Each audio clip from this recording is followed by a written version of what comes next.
શું કોઈ વ્યક્તિ ચારિત્ર્ય પર શંકા કરી પોતાની પત્ની જેની સાથે સપ્તપદીના ફેરા 2 કે 3 મહિના પહેલાં ફર્યા હોય તેના પર આશંકા કરી તેની હત્યા કરી શકે છે?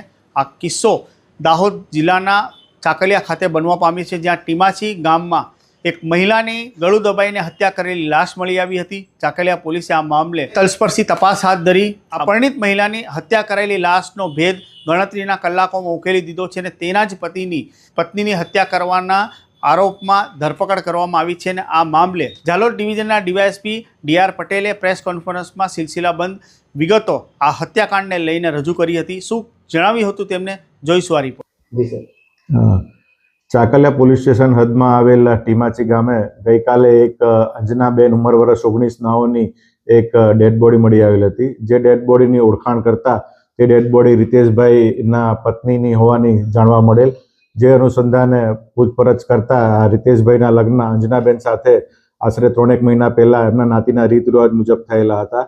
જે અનુસંધાને એમના જે મરનારના જે પિતા છે રમેશભાઈ રામસિંહભાઈ નાઓને આ ડેડ બોડી બતાવતા પોતાની આ દીકરીની ડેડ બોડી હોવાની ઓળખાણ કરેલ અને ડેડ બોડી જોતા તેના ગળાના ભાગે ગળું દબાયેલી હત્યા કરેલી હોવાની પ્રાથમિક દ્રષ્ટિએ શંકા જતા જે ડેડ બોડીનું પેથાપુર પીએચસી ખાતે ફોરેન્સિક પીએમ કરવામાં આવેલ, જેમાં ડૉક્ટર શ્રીના આનું ગળું દબાઈને હત્યા કરેલાની હકીકત જણાવેલ. જે અનુસંધાને આજે ફરિયાદી જે છે રમેશભાઈ રામસિંહભાઈ એમની ભારતીય ન્યાય સંહિતાની કલમ 103(1) હેઠળ ખૂનના ગુનાની ફરિયાદ આ કામના જે આરોપી છે રીતેશભાઈ રાકેશભાઈ બારિયા એમના પતિની લેવામાં આવેલી હતી. આ કામે હકીકત એવી જાણવા મળેલી, એમને ફરિયાદમાં એવું જણાવેલ છે કે આ જે એમની દીકરી છે એમને એમના જેઠ વિપુલભાઈ સાથે આડા સંબંધ હોવાની એના પતિને શંકા હોય, જેનો વહેમ રાખી એના પતિએ એને ગળું દબાઈ અને હત્યા કરેલાની હોવાની હકીકત જાણવા મળેલ. જે અનુસંધાને ચાકલિયા પોલીસ સ્ટેશન ખાતે ખૂનનો ગુનો રજીસ્ટર કરવામાં આવેલ છે.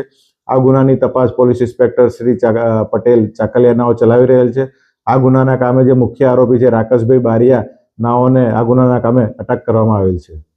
આ ઘટનામાં માત્ર 3 મહિના પહેલા લગ્ન કરીને આવેલી અંજના તેના પતિ રીતેશ જોડે સારું એવું ઘર સંસાર ચાલતું હતું, પરંતુ આ રીતેશને એવું લાગી રહ્યું હતું કે તેના જ મોટા ભાઈ જોડે તેની પત્નીનું એક્સટર્નલ અફેર હોઈ શકે છે. ને આ શંકાના આધારે જ તેને તેની પત્નીનો જીવ લઈ લીધો. હવે તેની પત્નીનું તો મારીને એનું જીવન બરબાદ કરી દીધું, પણ પોતે પણ હત્યાના ગુનામાં હવે જેલની સલાખો પાછળ જતો રહ્યો છે અને પોતાની આખીની જિંદગી તેને બરબાદ કરી લીધી છે. આ ઘટના પરથી એક વાત સ્પષ્ટ થાય છે કે તમારા વચ્ચે કોઈ મતભેદ હોય, મનભેદ હોય અથવા કોઈ શંકા કુશંકા હોય તો તેનું નિવારણ વાતચીત દ્વારા કે તમારા પંચના કે તમારા સમાજના કે વડીલો દ્વારા ભેગા કરીને કરી શકો છો. આવા પ્રકારનું પગલું ફક્ત અને ફક્ત ગુનાખોરી તરફ લઈ જાય છે અને તમારું જીવન બરબાદ થઈ જાય છે. એક તરફ દેશમાં પ્રેમીઓને લઈને પત્નીઓ પતિની હત્યા કરી રહી છે અને દરિંદગીથી હત્યા કરી રહી છે, ત્યારે દાહોદ જિલ્લાના ચાકલિયામાં બનેલો આ બનાવથી સૌ કોઈને હચમચાવી મૂક્યા છે.